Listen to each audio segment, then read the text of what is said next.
Tadalaya Krishnaya Krishna Bhaktaya Tada Bhaktaya Namo Namaha Vandeham Sri Guru Sri Yuta Padakamalam Sri Gurum Vaishnavascha Sri Rupam Sagrajatam Sahagana Raganatam Vitam Tam Sajivam Sadaitam Savadutam Parijana Saitam Krishna Chaitanya Devam Sri Radha Krishna Padam Sagana Lavita Sri Vishakam Vitanscha He Krishna Karuna Sindhu Dina Bindu Jagatpate Gopesha Gurika Kanta Radha Kanta Namaskate Tapta Kanchana Gaurangi Radhe Vrindavaneshwari Vrishabhanu Suri Devi Pranamani Hari Priye Vanchakalpatrubhyascha Kripa Sindhubhya Vacha Paritanam Pavanebhyo Vaishnavebhyo Namo Namaha Jai Sri Krishna Chaitanya Prabhu Nityananda Sri Advaita Gadadhara Shivadadi Gaura Bhakta Vrinda Hare Krishna Krishna Krishna Hare Hare Hare Rama Rama Rama Hare Hare Jaiti Jaiti Namananda Rupam Murare Vedamitane Jadharma Dhyana Pujadiyatam Kattamapi Sakridatam Muktinam Pranam Eknam Jivam Dushaname Jaiti Jaiti Namananda Rupam Murare Vedamitane Jadharma Dhyana Pujadiyatam Kattamapi Sakridatam Muktinam Pranam Yat Paramamritam Eknam Jivam Dushaname Madhuram Madhurevyopi Mangalevyopi Mangalam Pavanam Pavanevyopi Hare Namahe Kevalam.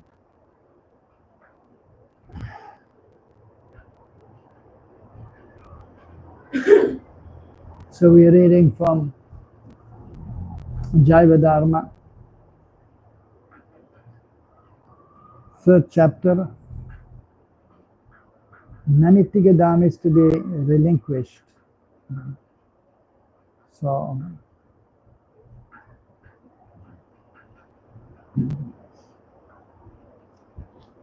by the mercy of Bhaktivinoda Thakur, this wonderful book is presented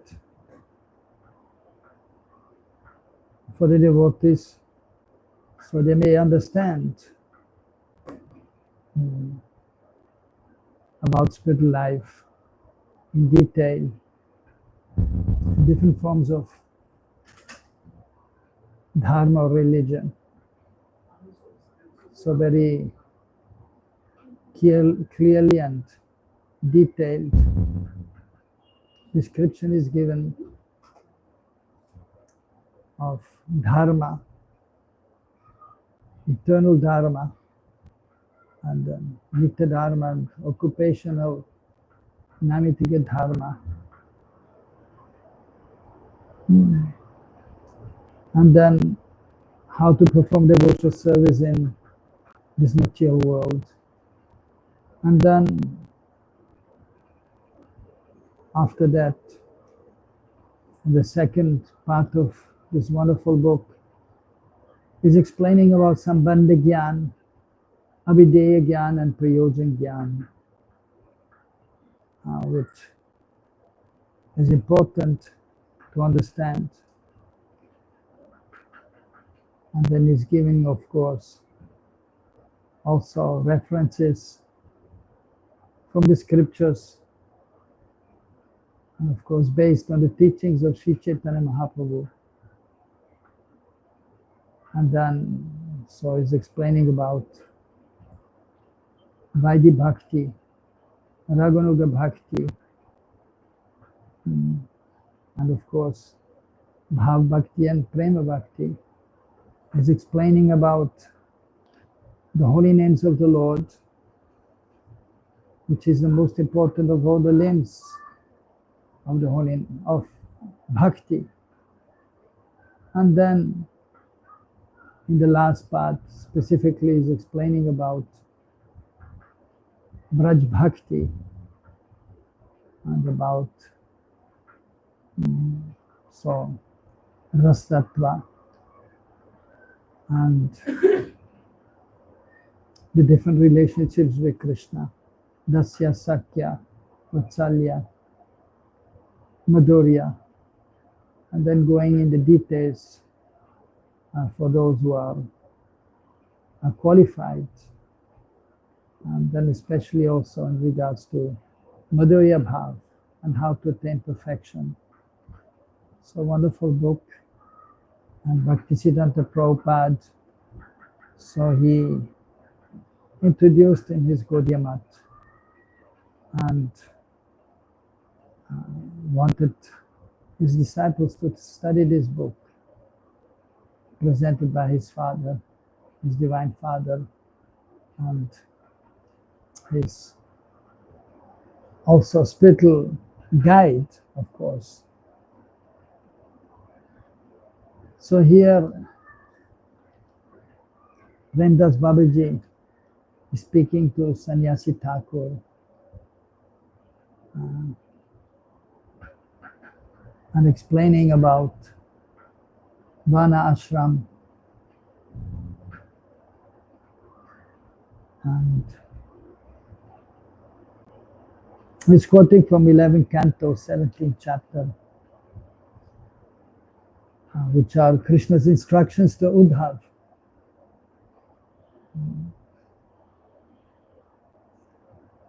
So, first verse from the 17th chapter, so 15 till 21. Text number 15. Vananam ashamanan cha janma bhumi anusarinihi asan prakritavyo nrinam nichar nichottamottamaha. The vanas and ashramas of humanity have higher and lower natures in accordance with the higher and lower places on Sri Bhagavan's universal body from which they appeared. So everything is coming from Krishna. Even Krishna is explaining in Bhagavad Gita, Chaturvanyam Sheshtam Guna Karma Vibhaga Shaha. So this one ashram is coming from, has come from me. And so here also the Srimad Bhagavatam is explaining it to Uddhav. So that was just before he left this planet. Uddhav had approached Krishna and asked him, please, I know that you're going to leave this world soon, so please, you give me some instructions. What will I do after you have left? So then he gave him so many wonderful instructions, actually for our benefit.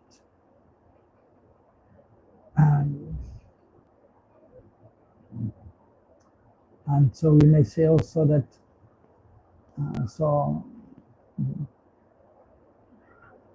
the instructions were given to Uddhav, and of course he had spoken Bhagavad Gita also before. And he had so much association, but still, if a great personality is leaving, then it is difficult for the ordinary person. Similarly, when the spiritual master leaves, then it becomes difficult for the ordinary disciples. So therefore he may give some important instructions before he leaves this world. And nowadays, of course, everything is recorded. Like Prabhupada's books are there, his letters, and his conversations, everything is recorded, so that the disciples may take advantage of that.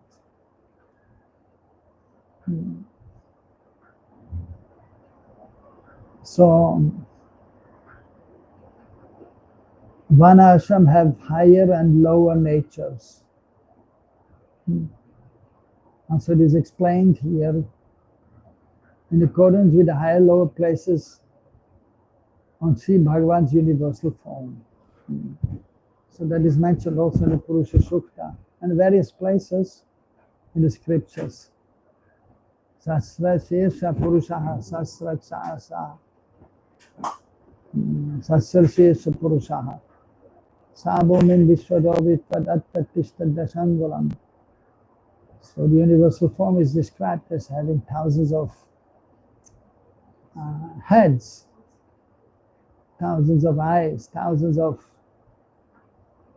hands and feet, and then also explaining about the super soul, the size of 10 fingers, Dashangulam.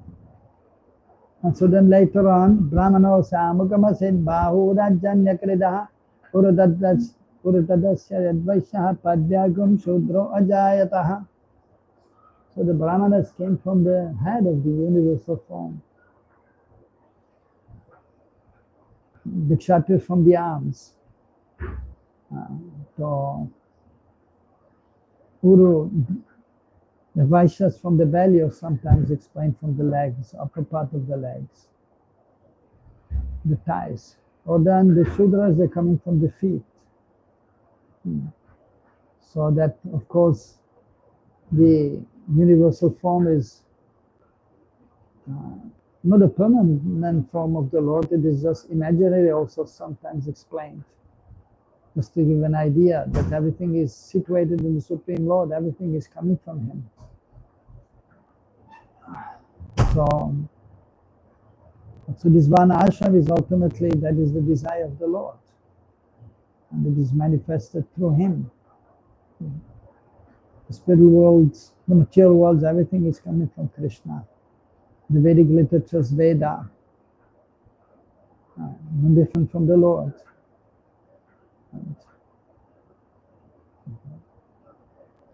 And then the great personalities, they presented various Vedic literatures like Vyasadeva, and the Puranas are there. That is for the conditioned soul, so they may take help from these scriptures in order to progress in their spiritual life.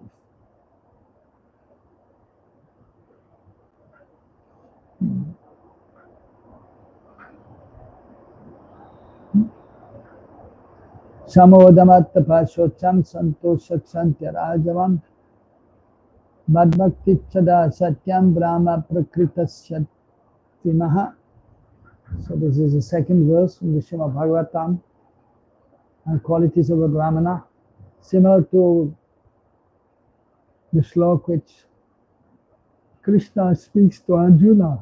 Samodama tapashocham shantyarajam evacha jnana vidya nastikyam brahma karma svabhavacha. A little difference is here. The natural qualities of the Brahmanas are control of the mind, control of the senses, austerity, cleanliness, satisfaction, forbearance, simplicity, devotion unto Sri Bhagavan, compassion for the suffering of others, and truthfulness. So these are the qualities of the Brahmanas. If you see these qualities in a person, so we can understand his Brahmanical nature. But in a Brahmana, so he's also studying the scriptures. And he's worshipping the deities. And then he's teaching also, he's performing sacrifices. And he's teaching that to others also. And here, so Daya, he's compassionate towards others. He's trying to help others. He's always speaking the truth. Satyavak, that is one important quality of a Brahmana. They are truthful. So they're controlled. The mind and senses are controlled. And Brahmanas are engaged in spiritual activities, and also they take care of the body, but as little as possible, what is absolutely required. So in this way they perform austerities. And they are pure in consciousness, and externally they are pure also.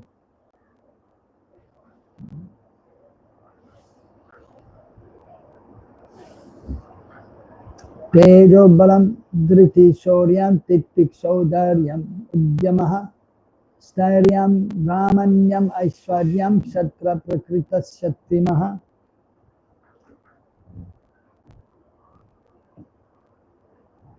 The natural qualities of the Kshatris are prowess, bodily strength, fortitude, heroism, tolerance, generosity, great perseverance, steadiness, devotion to the Brahmanas, and sovereignty. So, and we can see in the human beings that you will find this natural qualities of a Brahmana, of a Kshatriya. We can see that actually everywhere in the whole world. But at the same time, we have to say that in Bharatvarsha in India, because the culture is there, the Vedic culture is still present to some extent, or even more important, the Vaishnav culture. And so knowledge is there. And therefore, in regards to the Brahmana, Kshatriya, and so on, and their qualities, and therefore it is more visible and it can be seen more often. Whereas in the Western world, so there's not sufficient knowledge in these regards about the Brahmanas, what they're supposed to do. They have to study. And the scriptures, they have to worship the Lord, especially. So in the West, you can see there are many intelligent people who actually have Brahminical qualities, who are like Brahmanas. By nature, they are very much studious and so knowledgeable. And then, and one who is taking pleasure in this, then he is automatically more controlled. The senses are more controlled. He's more satisfied. But of course, the qualities are there to much lesser degree anywhere except those following the Vedic or Vaishnava culture. And similarly also Kshatriyas, powerful persons with bodily strength, who are heroic, generous, and who are very perseverant, steady. So that you can see actually all over the world also. And therefore you can see the armies there. Every country has an army because that is required. And so powerful leaders are there, the head of the government or the state. So usually they are showing some prowess, some heroism, and they are usually steady, and it is natural. They are generous also. They have to think for the welfare of the society,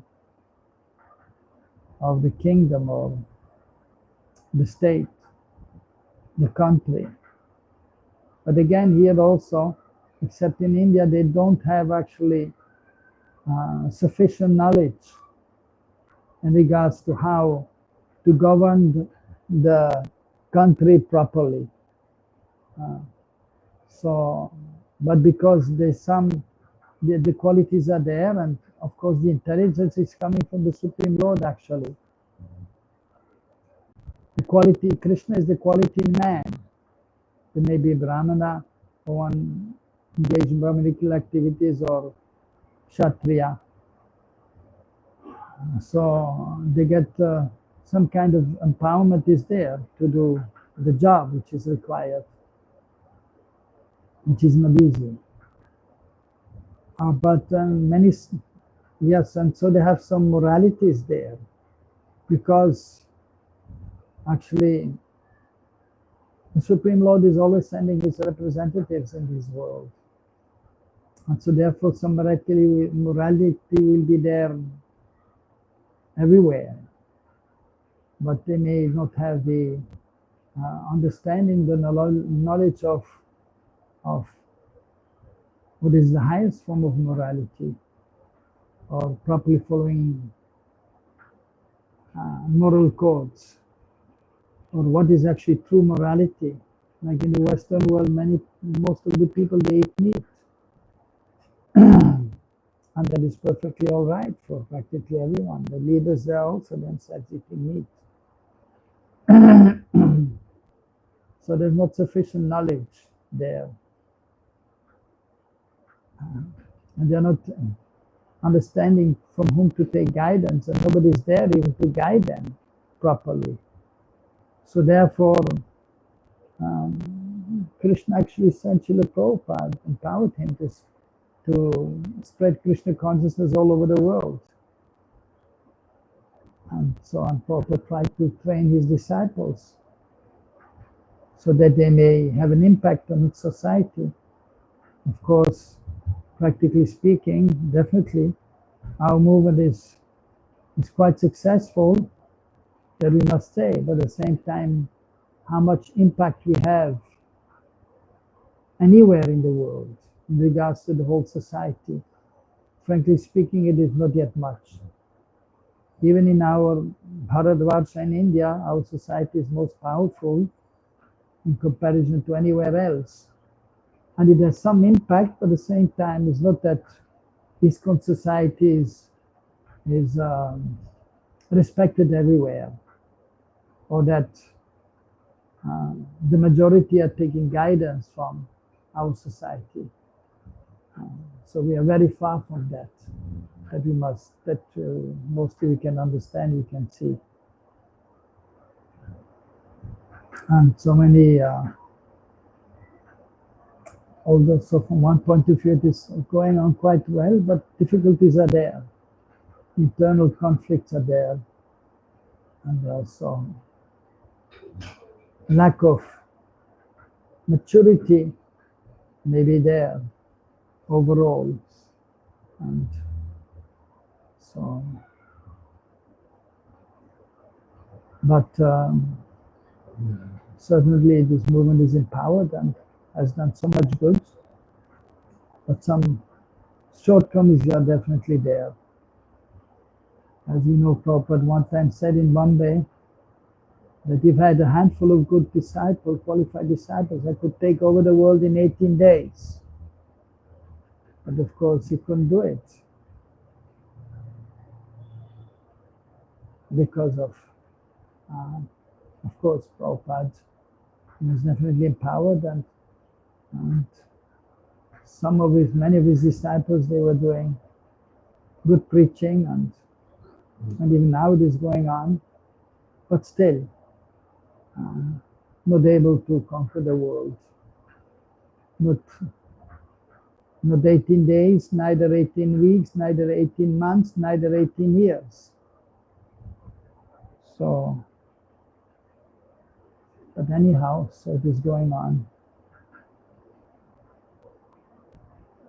And then the Kshatriyas, and so the Vaishyas, Astikyam Dananishta cha Adambo Rama Sevanam Attushtirt Attupachayayar Vaishya Prakrityas Trimahat. The natural qualities of the Vaishyas are theism, dedication to charity, freedom from pride, service to the Brahmanas, and an insatiable desire to accumulate wealth. So here you can see, so the Brahmanas, they are devoted to the Supreme Lord. And then the Kshatriyas, they are devoted to the Brahmanas. And they are taking guidance from the Brahmanas. And the Brahmanas, of course, will tell them to worship the Lord, and so they will also worship the Lord. They will perform devotional service. They will hear about the Supreme Lord. And then there is actual mutual exchanges there, and mutual services there. So the Brahmanas, they are giving guidance, they are giving knowledge, they are giving blessings, and in this way they are serving the others.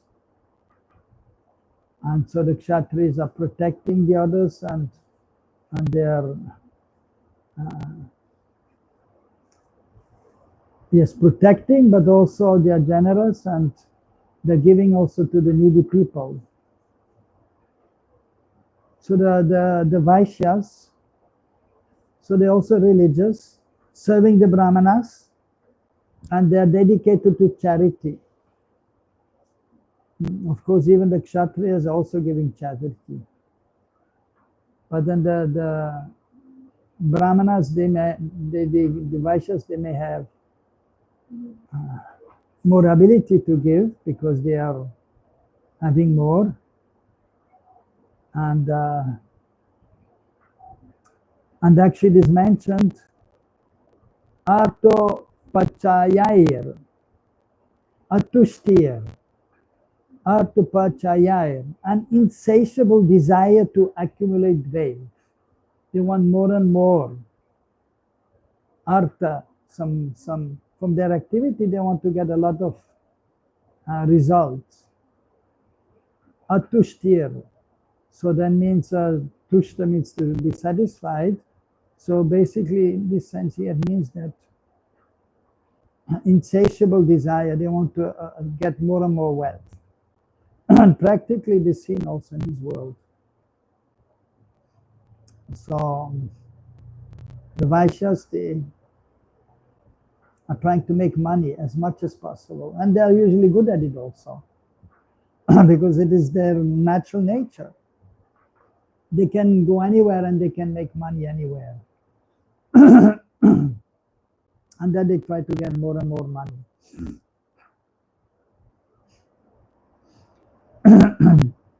But then, of course, they should give to others, to the Brahmanas. Even they, in the form of tax, they will give to the government, to the kings, and the kings or the leaders, if they are, and they're supposed to be God conscious also and representing the Lord, they are protecting, and then they will distribute to others also, the Kshatriyas. So in this way, under the guidance of the Brahmanas, then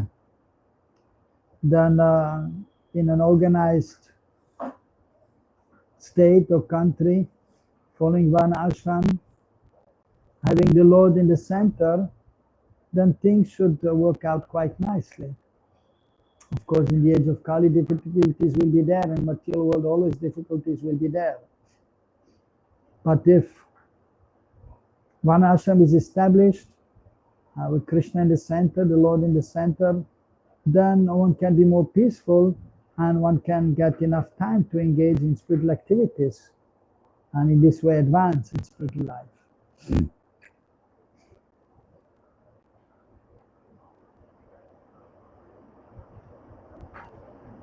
And then the Shudras, Shushusanam Dijago Gavam Devanan Chapi Amayaya Tatra Labdena Santosha Shudra Prakritayas Trimaha. The natural qualities of the Shudras are sincere service to the Devas, Brahmanas and cows, and being satisfied with whatever wealth is obtained by such seva, by such service. So here also, those Shudras who are simple by nature and who are obedient, so they will worship the Dvija, that means the Brahmanas. Of course, then under the guidance of the Brahmanas, they will worship the Lord also. And then also Gavam,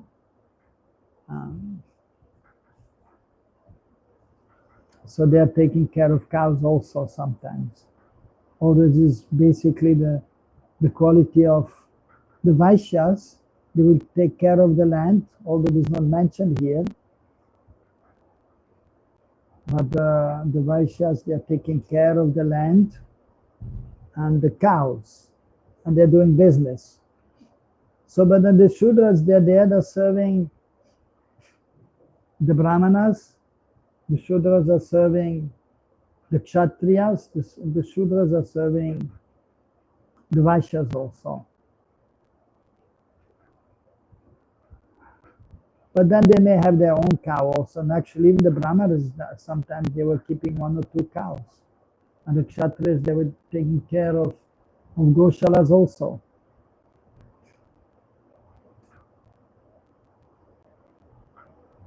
So Goseva is actually very important. And the cow is very important, giving milk. And with the milk, which is very important for the human being,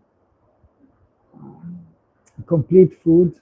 And with the milk, you can make paneer, cheese, you can make yogurt, you make ghee. And so that is very much needed for the service of the Lord also. And so for simple living and high thinking. Nama Brahmane Deva Go Brahmanita Cha Jagadita Krishnaya Govinaya Namo Namaha.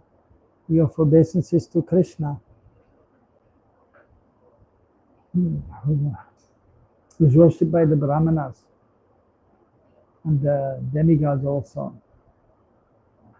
And then he himself is Go Brahmana Hitaya Cha, is acting for the benefit of the Brahmanas and the cows also. Is a Gopa, although is the Supreme Lord, but is also a Gopa. Is in the form of a cowherd boy and is taking care of the cows in play. So taking care of the cows is very important in Vedic culture, in Vaishnava culture.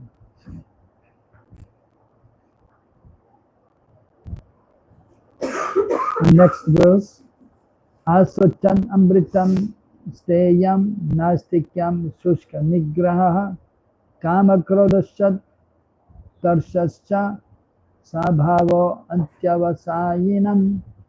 The natural characteristics of those who are in the lowest class and who are estranged from the Varna ashram system are. So that is now a description here of those who are not in Varna ashram, who are sometimes known as outcast. Uncleanliness, dishonesty, thievery, lack of faith in Vedic Dharma and the existence of a next life, futile quarrel, lust, anger, and greed for material objects. So these are considered to be low-class persons who are not abiding by the scriptures. They don't have faith in God, and then they are stealing, they're dishonest, and they're not clean because they're in the mode of ignorance. And they don't believe in transmigration of the soul. Mostly they may not even understand that they are not this body, that they are a spirit soul. And therefore, because they are not properly educated in regards to spiritual life, so therefore they quarrel and they're very lusty, and because the lust is not always satisfied, then they become very quickly angry. And they're very much greedy for acquiring more material objects and for sense gratification. That is everything in their life, sense gratification. And not understanding the purpose of life. No interest to find out. And they are almost like Pashuhi Saman, just like animals, eating, sleeping, working and defending. So one who is not following the Vedic literatures, so it's just like a Pashu, like an animal, according to the scriptures.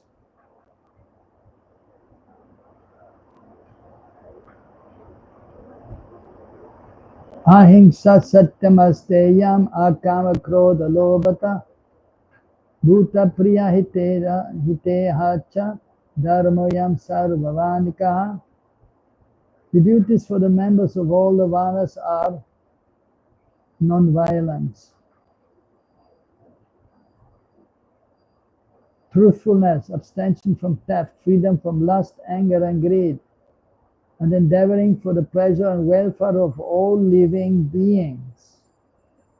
So, important instructions here. So one should be non-violent, ahimsa.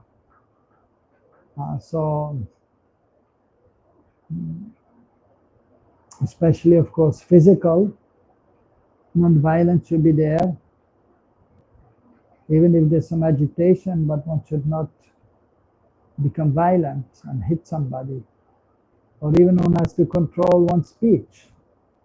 So there is another kind of violence, speaking harsh to others. And sometimes words are very much causing pain. Just like putting, the expression is there also, that speaking in such a way that it is like a sword being pierced in the heart. And even then mentally one has to control one's mind and not think, even if there's some disagreement, for example, one should not be angry at another person, even mentally, and then try to, or even sometimes it may be that one will think bad of the other person, or wish that something bad may happen to him. No, that should not be there. One should be always positive and humble and respectful. At the same time, of course, one has to be also practical in life. And so if somebody, that is mentioned also in the scriptures, an aggressor, if somebody is coming to one's house and trying to steal something or trying to abduct the women, so then they should be immediately, of course, at that time we should be violent and defend ourselves and defend or protect those who are with us. At that time, non-violence, that would be, of course, a crime. That is not acceptable. But in general, life, ordinary life, so we should be very tolerant and non-violent. And then truthfulness, it is important to be truthful. Which in the Kali Yuga also there's difficult to find those who are completely honest and truthful. But that is mentioned in scriptures and that we understand in every culture. So it will be there. And it is explained that one has to be truthful. So in any human civilization, so truthfulness is explained, that one should be truthful. Right from childhood. And the children are taught to be truthful. Abstention from theft. So one should not steal. Of course, that is also clear.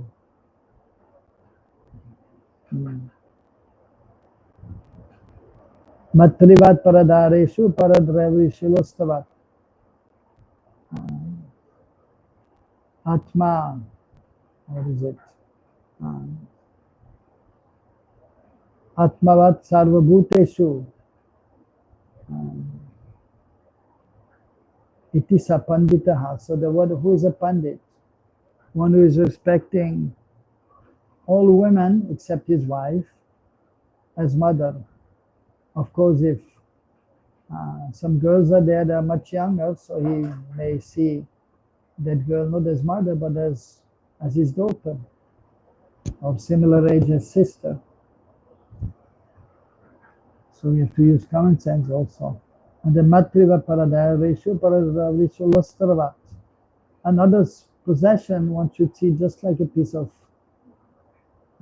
dirt or lostravat or just like a stone.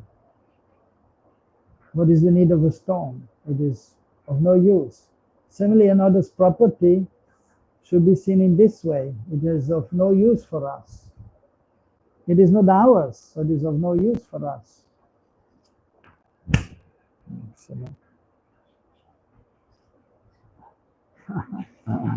Mosquitoes, what to do? Many mosquitoes here. We should be non-violent, but what to do? Sometimes. But sometimes we have to protect ourselves also. Because we don't want to get malaria, or of course we got chikungunya, so and some other dengue and fever are there. So sometimes we have to take care of ourselves also. Anyhow, so freedom from lust, anger, and greed. So in this material world, so the modes of material nature are there, and sometimes some lusty feelings may be there, or anger may come up, and one may be eager to get something by hook or by crook, but we should control this. Actually, they are known as enemies: Kam, Krodh, Lobh, Moha, Mada, Matsarya. Kam, lust; Krodh, anger; Lobh, greed; and then Mada, madness; Moha, illusion; and Matsarya. So these are the enemies of us, the real enemies, coming from the mind actually, due to the modes of material nature. So we have to try to control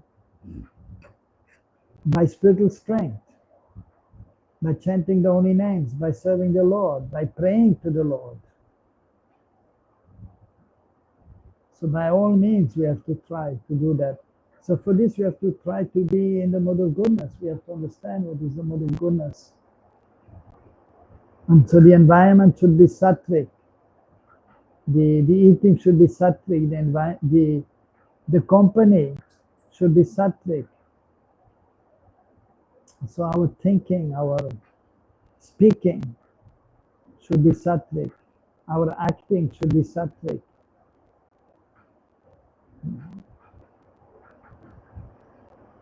So that by our knowledge, by our endeavor, determination, and by good association, it is possible to be sattvic. And then from that platform of sattva guna, we can come to the transcendental plane.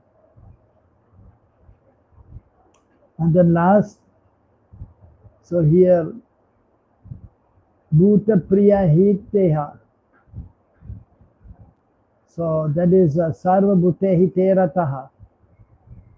So one should be endeavoring for the pleasure and welfare of all living beings. So the devotee is not just concerned about himself or his own family members only, but is thinking about others also. So therefore he may give knowledge which he has to others. He may give the holy names, which is his most valuable thing, to others also. And then he may also give prasad to others. Or if a needy person is coming, asking for something, he may give that also. But in this regard, most important is giving transcendental knowledge to others and giving the holy names and prasad.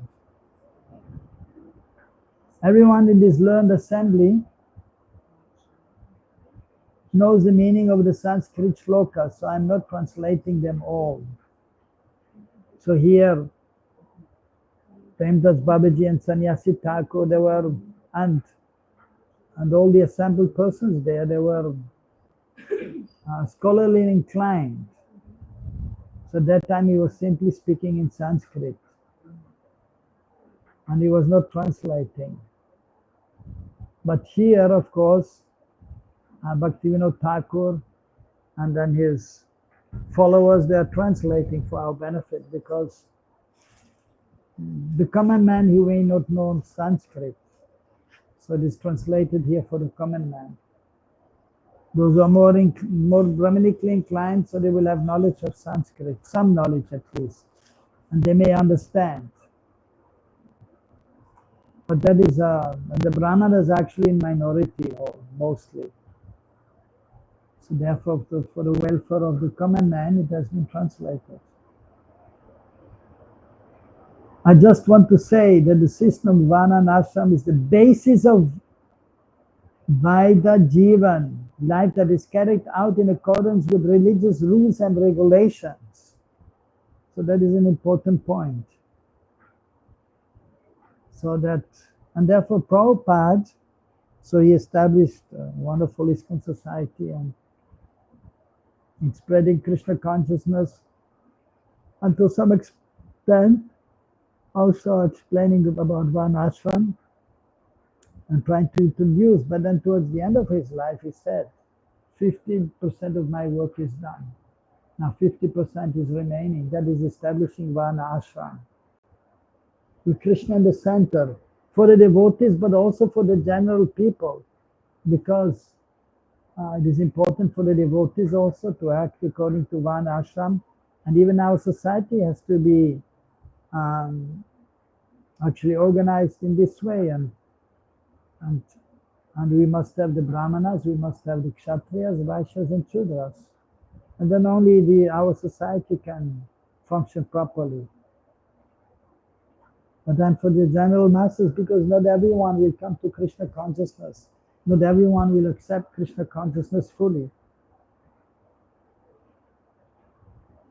And so therefore, Varna Ashram has to be established. At least they will understand that Krishna, the Lord, has to be in the center, and they may engage in some devotional activities to some extent, or they may give the fruit of their activities to the temple, to the Brahmanas. So that should be done.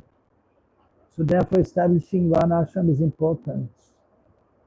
Prabhupada explained, Bhaktisiddhanta Prabhupada explained, so Bhaktivinoda Thakur is mentioning here, and so since Mahaprabhu's time, so the great devotees of Mahaprabhu and their followers, they were making this point. So that has to be followed. Vaida Jivana. So Vaidi Bhakti has to be there, following Varna Ashram. The prominence of impiety in a country is measured by the extent to which the Varna Ashram system is absent there. The prominence of impiety in the country is measured by the extent to which the Varna Ashram system is absent there. And Sobhada has explained, so that the word Varnashram is not much known in this world, except in Bharadvaja in India and those who are following, which are not many, all over the world, who are knowledgeable in this regard. But at the same time, the Brahmanically young persons are there, and the Kshatriyas and the leaders are there, of the country, of some company, or any city, any village. There's a head of the village there. And then the Vaishyas are there who are doing business and taking care of the land, the cows. The only workers are there. But the missing point is that Krishna is not in the center, God is not in the center, especially more and more. And therefore the point is there that because God is not in the center, not just Varna Ashram, but God is not in the center, and therefore impiety is there. Sinful activities are increasing. And then because of that also, then even we can see that people are not satisfied, and then therefore even suicide is there. Now let us consider in what sense the words nitya, eternal, and anitika, circumstantial, have been used in relation to the word karma. If we consider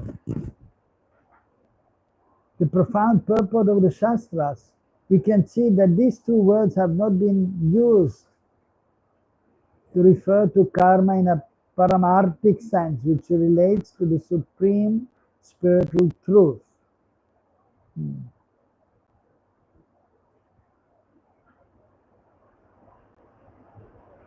So paramarthic means artha, so that means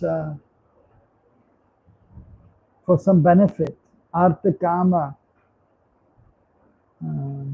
dharma, artha kama, moksha. One is performing religious activities, one is religious, and one is working, and then one will get some result. Artha, and then kama, then some sense clarification may be there. So that is in this world for the only person. But then there's paramarthic. Paramarth, the greatest benefit is there for the jiva is if they engage in the service of the Lord, if they engage in spiritual activities. Prema pumartha mahan. Prem is puma artho, the actual valuable thing for the human being. So that is by engaging in devotional service. With priti, with bhakti, with love, as much as possible. So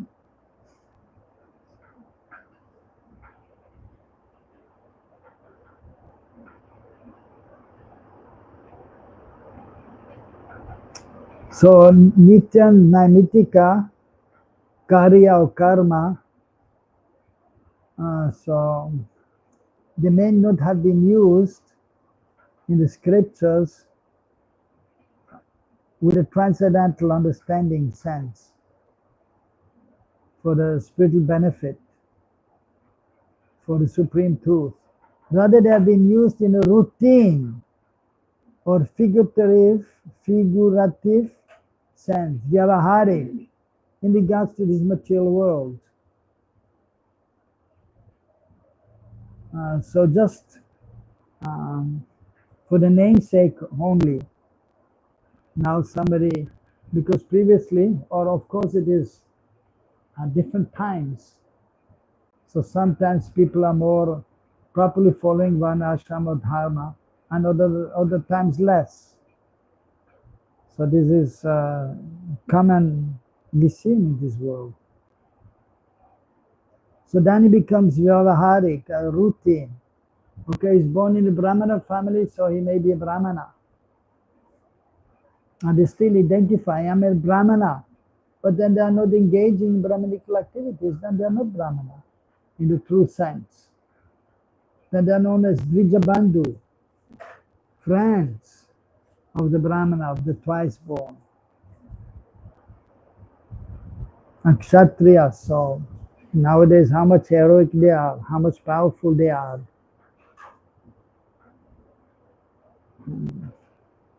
Not so much, but still some are there that we can see. But many times, so that is not really explained nicely or understood nicely and practiced nicely.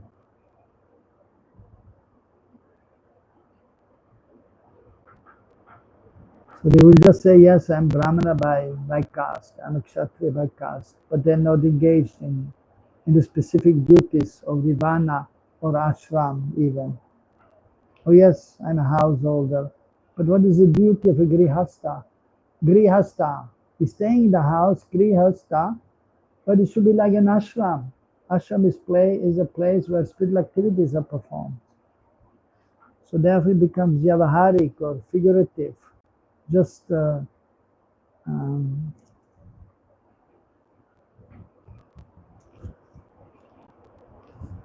it is mentioned or it is told, but it is not completely understood and followed. Properly speaking, words like nitya dharma, nitya karma, nitya tattva can only be used to describe the pure spiritual condition of the jiva. So nitya dharma means the the spiritual activity of the soul. Religion, but here Dharma also means the condition, as mentioned here. So that is Swabhav, the nature. Jiver Swarupahoy Krishnera Nityadas.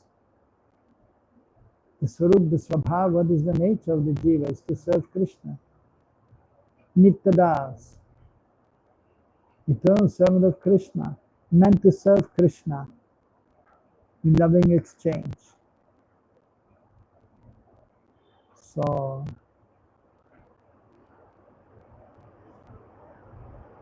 ultimately, Nitya Dharma, Nitya Karma, or Nitya Tattva refers to the transcendental situation of the Jiva, the absolute truth.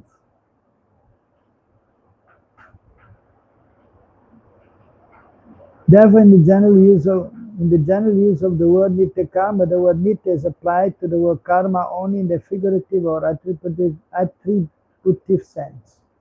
Because Karma in this world is a means to an end and only remotely indicates eternal truth. So sometimes also, of course, Nitya Karma is there, or Nitya Karma, Nitya Karya. So that means daily activities, which we may be doing daily. So just like, for example, Prahata Snan, taking bath in the morning, that may be seen as Nitya Karya, that you have to do every day, and that is accepted. Any person following the Vedic culture, Vaishnava culture, they will take bath in the morning. So that is Nitya Karya, which you do every day, or Nitya Karma. So that is there. But then the actual meaning of Nitya Karma, or means spiritual activities, that is not understood. So only the external understanding is there. So figurative or attributive sense.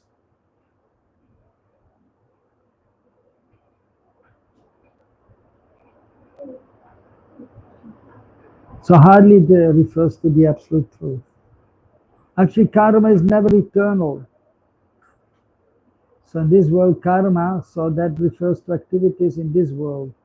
And punya karya or karma, as activities that will give good results.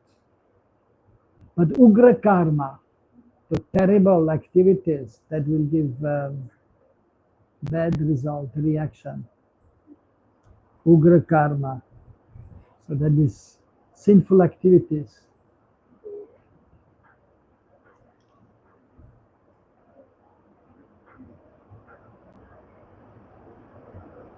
Karma and Gyan may only be thought of as nitya in an indirect sense when karma is directed towards Gyan. That means of karma yoga, and when Gyan is directed towards bhakti.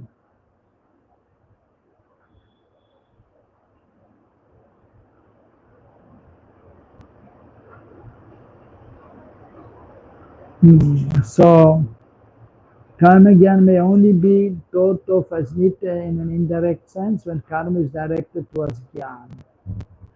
So therefore we also say, so karma yoga, if you understand our relationship, or the person may understand their relationship, so Gyan is there. I'm the servant of the Lord.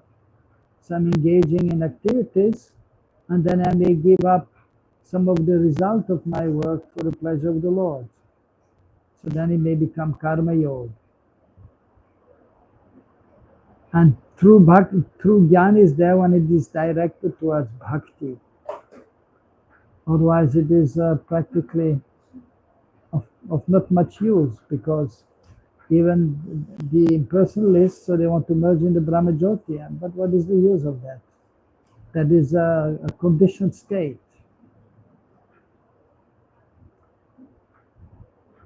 But we are by nature servants of Krishna, so we're meant to serve Krishna.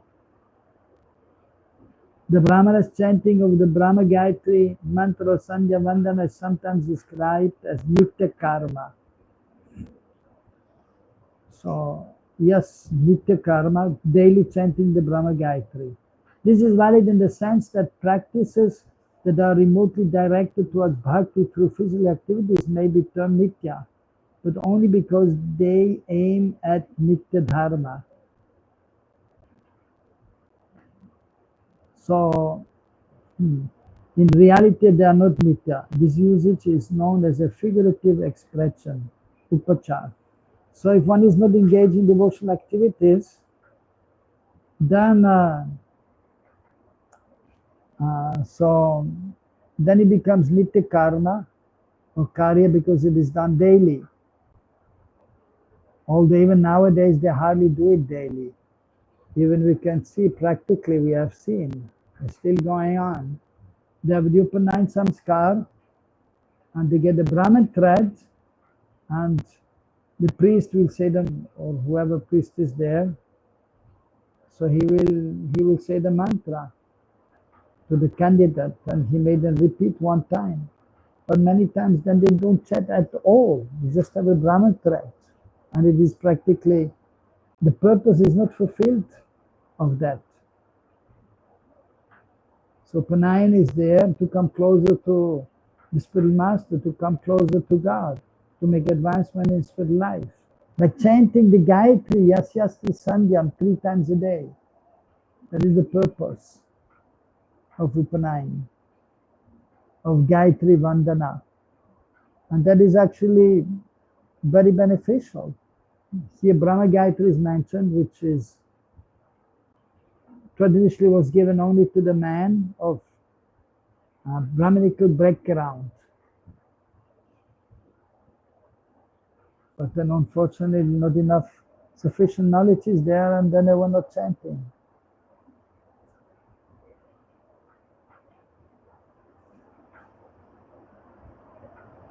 So that is there. But through Nitya Karma or Nitya Dharma is service to Krishna. With Priti Purva, with love and affection.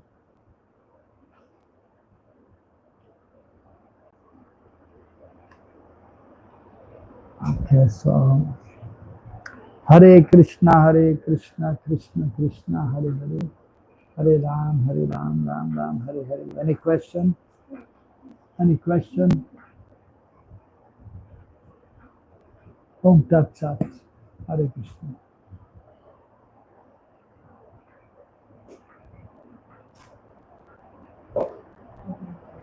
Is it raining?